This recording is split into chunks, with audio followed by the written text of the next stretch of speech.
चलो देखिए, vector product और cross product of two vectors. दो वेक्टर का अभी क्या पढ़ेंगे, वेक्टर या तो क्रॉस प्रोडक्ट। तो दो वेक्टर का जब भी क्रॉस किया जाता है, ठीक ना, ए वेक्टर क्रॉस बी वेक्टर, तो जो रिजल्ट आता है वो भी क्या होता है, एक वेक्टर ही आता है। तो एक इसका दो तरह से नाम होता है ना, एक क्रॉस प्रोडक्ट भी कहते हैं और एक वेक्टर प्रोडक्ट भी कहते हैं, क्योंकि दो वेक्टर के बीच क्या आ रहा है, क्रॉस आ रहा है, इसलिए क्रॉस प्रोडक्ट। और जब भी दो वेक्टर के बीच क्रॉस किया जाता है, जो रिजल्ट आता है वो क्या आता है, वेक्टर आता है, इसलिए इसको डॉट प्रोडक्ट कहें या तो क्रॉस प्रोडक्ट कहें, बात एक ही है।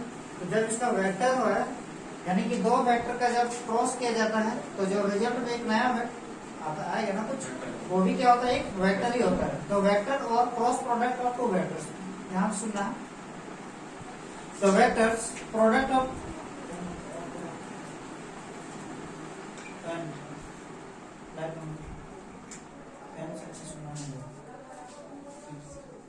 The vector product of two non zero vector, दोनों वेक्टर क्या होना चाहिए, नॉन जीरो होना चाहिए, यानी कि दोनों नॉट इक्वल टू जीरो होना चाहिए।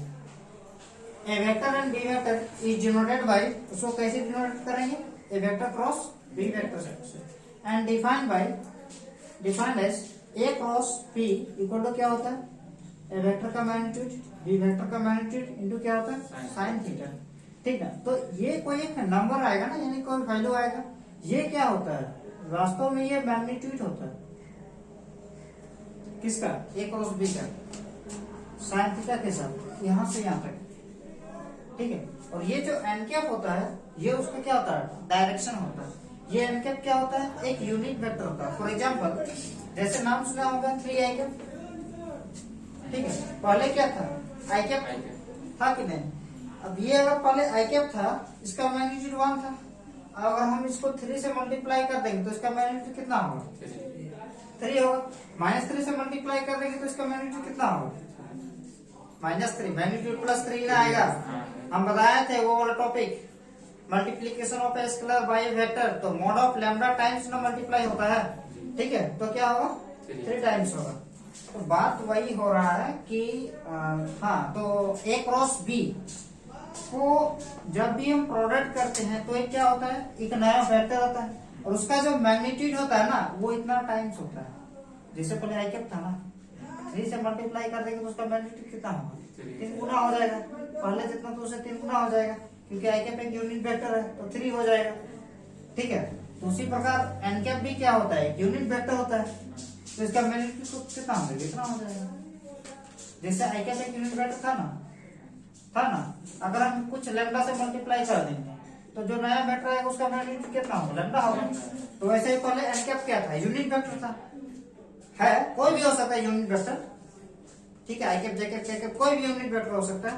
अब उस यूनिट वेक्टर होता है, यानी उसका मैग्नीट्यूड 1। अब उसको अगर इतना से मल्टीप्लाई करेंगे तो उसका मैग्नीट्यूड क्या होगा, इतना टाइम से मल्टीप्लाई में हो जाएगा, पहले 1 था, अभी कितना होगा, इतना हो जाएगा, ठीक है। तो अब कहोगे हम एन कैप क्यों लगता है, एन कैप ये बता रहा है कि ए क्रॉस बी करने के बाद जो नया वेक्टर आएगा, तो भाई कोई नया वेक्टर आता है तो उसका डायरेक्शन और मैग्नीट्यूड दोनों ना होता है, तो मैग्नीट्यूड क्या होगा, ये होगा, और डायरेक्शन कौन बता रहा है, ये एन कैप। और ये एन कैप कैसा हो वो जरा देखते हैं, ठीक है। और theta is the angle between a vector and b vector, और थीटा क्या है, ए वेक्टर और बी वेक्टर के बीच का क्या है, एंगल है। कोई कहोगे अभी ये प्रूफ की, देखिए ये ए क्रॉस बी को वो डिफाइन ही किया है कि ये हम उसको ए क्रॉस बी को हम इस तरह से लेंगे, ठीक ना। और theta is the angle between a vector and b vector, theta क्या है, ए वेक्टर और बी वेक्टर के बीच का क्या है, एंगल है, ठीक। और थीटा का जो वैल्यू होगा वो क्या होगा, 0 से ग्रेटर इक्वल होगा और पाई से लेसर इक्वल होगा। And n cap is a unit vector, और एन कैप क्या है, एक यूनिट वेक्टर है। मतलब यहाँ पे जितना सारा चीज है ना, सारा एक्सप्लेन किया हुआ है, ठीक है। बहुत ध्यान से, थ्योरी अच्छा होगा तो जाके क्वेश्चन बढ़िया से बनेगा, ठीक ना। अब जरा देखना, ये जरा देखना, 0 से ग्रेटर, हाँ ये हो गया, n cap is a unit vector.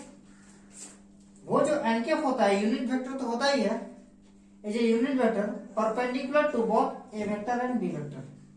वो जो यूनिट वेक्टर होगा वो क्या होगा, परपेंडिकुलर होगा किसके साथ, a vector and b vector के साथ। कहने का मतलब ये जो एन कैप है ये किसके साथ परपेंडिकुलर है, इसके साथ भी है और इसके साथ भी है।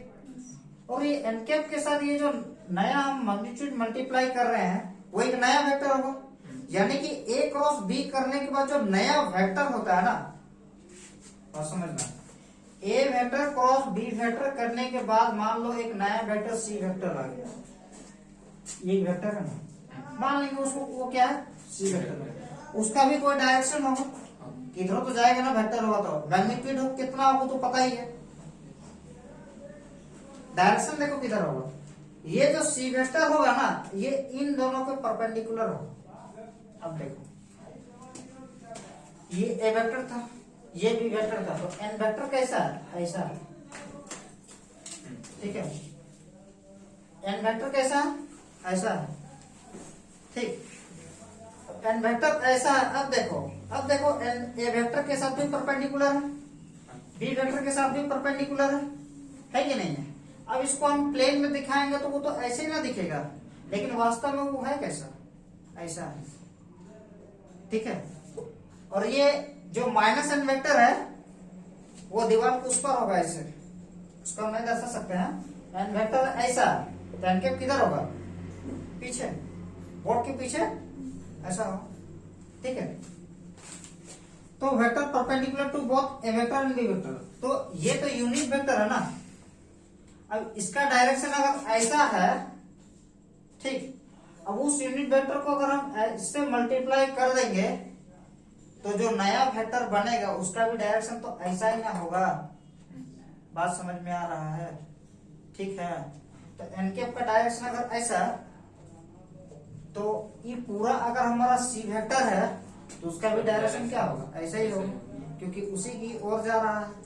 हम पढ़ाए हैं the product of vector by a scalar, ठीक है। ए वेक्टर जिस डायरेक्शन में था, लेमडा ए वेक्टर भी उसी डायरेक्शन में होगा, अगर लेमडा पॉजिटिव है तो ये तो हमारा पॉजिटिव ही ना है, ठीक। तो अब देखो सच दैट, देखो एन के बीच unit vector perpendicular to both a vector and b vector.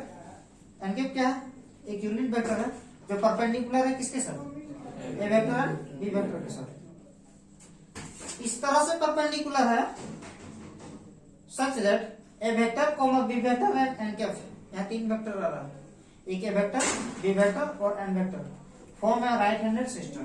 वो क्या बना रहा है, एक राइट हैंडेड सिस्टम बना रहा है। अब देखो राइट हैंडेड सिस्टम क्या होता है, अपना राइट हैंड ले लिया, राइट हैंड लिया ना,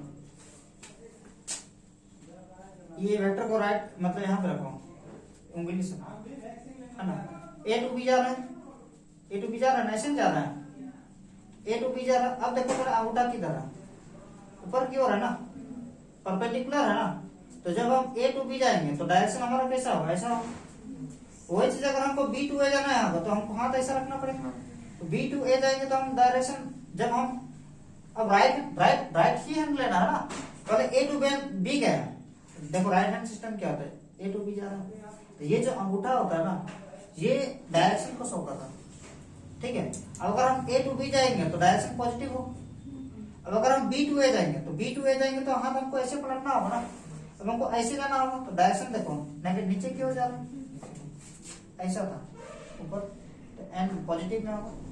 जब बी वेक्टर हम बी टू ए जाएंगे ऐसा जाएंगे तो ये नीचे आ रहा है, इसलिए एन कैप क्या होगा, नेगेटिव होगा। तो वही चीज कहता है, ये जो ए वेक्टर बी वेक्टर और एन कैप है ये क्या करता है, फॉर्म में राइट हैंडेड सिस्टम फॉर्म करता है, बात समझ गया।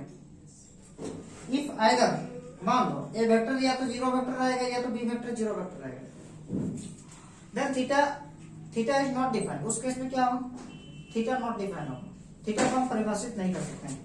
इन this case A vector cross B vector क्या होगा, जीरो वेक्टर। एक चीज समझो,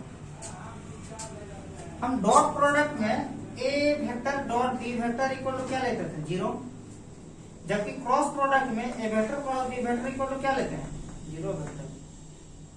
क्यों, अगर हम इसको हटा देंगे तो क्या गलत हो जाएगा, गलत बिल्कुल होगा, क्योंकि दो वेक्टर का जब क्रॉस किया जाता है तो एक वेक्टर आता है, तो जीरो भी कोई एक वेक्टर है तो उसको ये लगाना होगा ना। क्या यहाँ पे हम लगा सकते हैं, नहीं लगा सकते हैं, क्योंकि जब दो वेक्टर का डॉट किया जाता है तो स्केलर आता है। अभी जीरो को एक नंबर है, जबकि नीचे वाला जीरो को एक वेक्टर है, तो कोई कहेगा जल्दीबाजी में इसको नहीं लगाएगा तो उसका गलत हो जाएगा, उसको हम वेक्टर नहीं मानेंगे। तो दो वेक्टर का डॉट प्रोडक्ट स्केलर होता है, इसलिए जीरो दिए हैं, जबकि दो वेक्टर का क्रॉस प्रोडक्ट वेक्टर लगाए। अच्छा, जब डॉट प्रोडक्ट था तो परपेंडिकुलर कब होता था, मतलब जब डॉट प्रोडक्ट था तो जीरो कब होता था, ए डॉट बी तभी जीरो होगा जब या तो थीटा 90 होगा या तो थीटा 90 होगा या तो दोनों में से कोई एक जीरो होगा, ठीक है। लेकिन क्रॉस प्रोडक्ट जीरो कब होगा,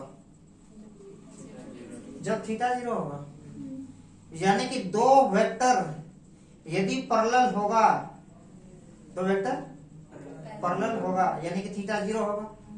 तो थीटा अगर जीरो होगा तो उस केस में हमारा क्रॉस प्रोडक्ट जीरो होगा, ठीक है। और डॉट प्रोडक्ट जीरो कब होगा, जब ए वेक्टर परपेंडिकुलर होगा बी वेक्टर से, ठीक है। जब ए वेक्टर परपेंडिकुलर होगा बी वेक्टर से तो डॉट प्रोडक्ट जीरो, जब पैरेलल होगा तो क्रॉस प्रोडक्ट जीरो।